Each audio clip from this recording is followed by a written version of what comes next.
Well, I made the observation on more than one occasion that when I got here, College of DuPage reminded me of a huge aircraft carrier that was in port and undergoing some retrofitting, if you will. And I think that we had maybe stayed in port a little bit too long, and we needed some buffing up in some areas, and we needed to do some realignment and some shuffling and some adjustments so that we could put this magnificent ship back out to sea again and have it serve the purpose that was intended for it back in 1965. So we've been diligently at work for the last 24 months, many people inside the institution pulling together, effecting all kinds of change and improvements that we think in the end will best serve the community, because again, that's the bottom line. How do you respond to the interests of the community? And if you are, then you'll earn their respect and their support, respect being demonstrated that they'll send their children to you because they know it's a great place to be educated. Support, like the capital referendum that just was approved by the taxpayers for $168 million. If they didn't feel good about College of DuPage, I doubt they would have voted in the affirmative at a time when the economy is particularly challenged.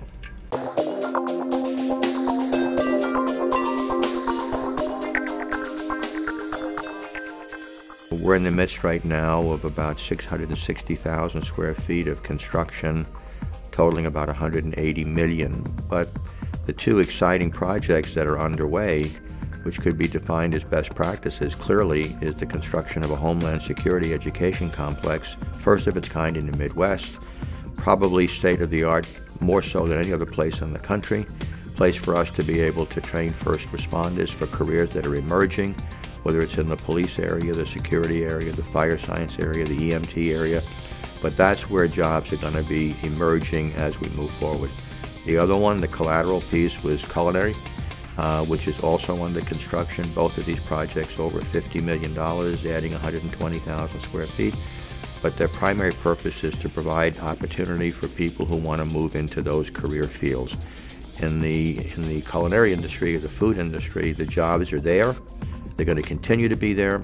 They may not be the highest paying jobs out there, but they're there. People will go out and eat even in the worst of times, so we know that that's a place that we should concentrate our efforts.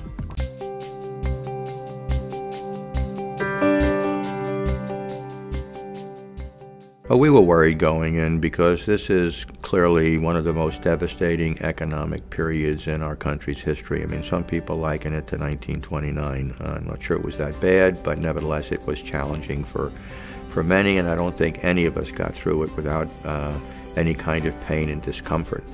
But at the same time, people understand the importance of education, especially post-secondary education, especially education that's focused on career opportunities to give people job opportunities going forward. We all need to find employment. We all want responsible employment, and there are only so many ways to get that, and education's a key player in all of that. So we know there's a symbiotic relationship between business and between education. And so when we put that out in front of the people and said, look, this is an opportunity for us to improve in a way that we can better serve you with career opportunities, we can offer employment for people in the construction industry. We're going to be financially sound so that we can seize unexpected opportunities, we can meet the challenges which come down the road. We'll do the program area, we'll make sure that we've got the quality staffing in all of the areas that we have to have, primarily in teaching and learning, because that is our core business. That's what we're about. We'll make sure we have the physical plant. We'll continue to grow it now with the blessing of the referendum that came through.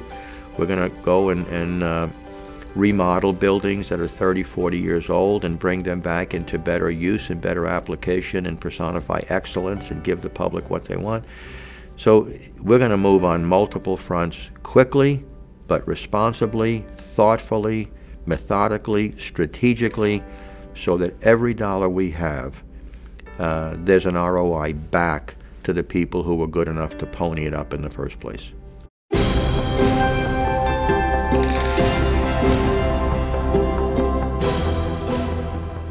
All community colleges in general were created by the community for the community, and so your primary focus, your mission, is to listen to the interests and the needs of the community that established you and supported you all these years, in terms of where their interests lie and what concerns that they have and how you can best serve them. And so a 21st century community college is no different than a 20th century community college. It listens and it responds to the needs of the community. And what we do know are the needs of the community are changing constantly. It's a dynamic endeavor, if you will, and a good community college is always in flux. It's accommodating, it's listening, it's adjusting, it's adding, it's deleting, it's modifying, all to represent the interests of the community.